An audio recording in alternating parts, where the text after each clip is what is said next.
अस्सलाम वालेकुम students, welcome to my channel. आज हम यूनिट 3 डायनामिक्स के बारे में डिस्कस करेंगे। अच्छा, कभी आपने सोचा है कि एक फुटबॉलर जो होता है उसको फुटबॉल कैसे मूव कर रहा होता है, या वो फुटबॉलर कैसे मूव करा रहा होता है, या फिर एक फ्रिक्शनलेस फ्लोर के ऊपर जो है वो कैट्स किस तरह जो है वो स्लाइड कर रही होती हैं, या फिर एक जो फुटबॉल का गोल कीपर है वो किस तरह अपने फुटबॉल को गोल में जाने से रोक रहा होता है। ये सारी चीजें जो है वो डायनामिक्स के रिलेटेड हैं। तो डायनामिक्स क्या है? The branch of physics which deal with study of moving body under the action of some force और फोर्सेस। यानी एक तो ये मूविंग बॉडी को डिस्कस करता है, और दूसरा ये ना उन पे जितनी फोर्सेस लग रही होती हैं उनको डिस्कस करता है। या फिर इसमें एक और चीज आ जाती है कि बॉडीज जो है वो मूव कैसे करती हैं, या मूविंग बॉडी को स्टॉप कैसे किया जाता है। इसमें बेसिकली हम ये तीन चीजें पढ़ेंगे: force, inertia and momentum. Force क्या होती है? फोर्स एक बहुत ही कॉमन सी चीज है, हम अपने डेली लाइफ में बहुत इसके बारे में सुनते हैं जी। फोर्स लगानी है एक चीज पे, या फोर्स जो है वो लग रही है।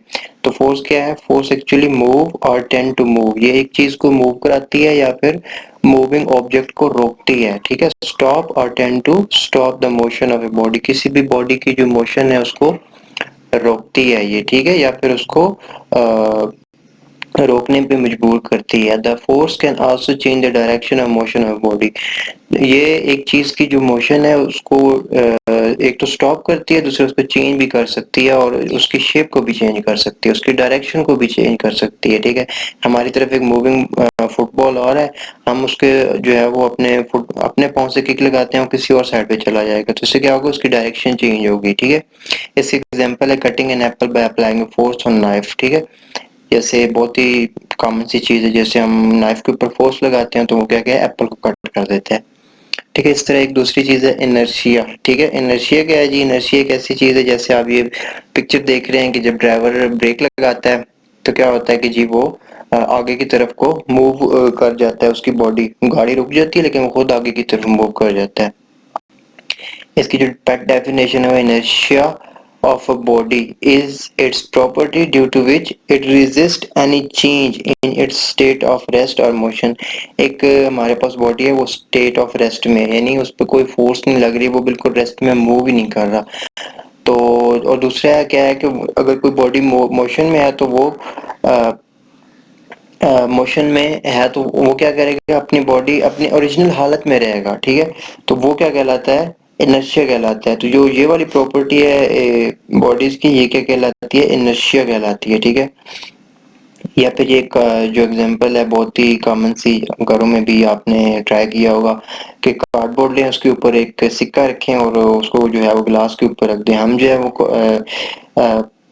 पुश करते हैं कार्डबोर्ड को। ठीक है, तो जो सिक्का होता है वो कार्डबोर्ड के साथ नहीं जाता, बल्कि वो क्या करता है कि अपने गिलास के अंदर गिर जाता है। तो ये क्या है जी? इसकी प्रॉपर्टी है कि इनर्शिया की, जो सिक्का है वो अपनी ओरिजिनल शेप में ही रहता है, जबकि कार्डबोर्ड मूव कर जाता है और सिक्का जो है वो ग्लास के अंदर गिर जाता है। ठीक है, इस तरह ये एक और एग्जांपल है कि जी बस अगर जब बस में ब्रेक लगाई जाती है तो पैसेंजर जो है वो आगे की तरफ मूव करते हैं। ठीक है, यानी हमारी जो बॉडी है वो अपनी ओरिजिनल शेप में रहना चाहती है, लेकिन जब ब्रेक लगती है तो वो आगे की तरफ मूव कर जाते हैं।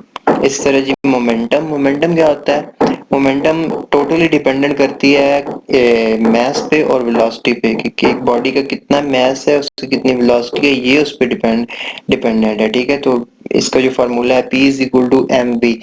P डिनोट करता है मोमेंटम को, और m is the mass of a body and v is the velocity of a body. ठीक है, momentum of a body is the quantity of motion it possesses due to its mass and velocity. वही बात हो गई जी। Momentum हमारे पास एक vector quantity है, इसका जो यूनिट है वो किलोग्राम मीटर पर सेकंड है।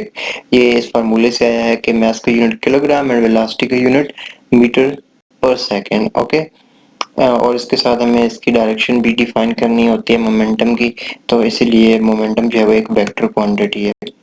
Thanks for watching, kindly subscribe कर दें इस चैनल को, और कमेंट्स करके बताइएगा कि आपको ये वाला कॉन्सेप्ट समझ में आया है, और आपके सजेशंस भी आप अपनी कमेंट्स में दे सकते हैं। Thank you very much.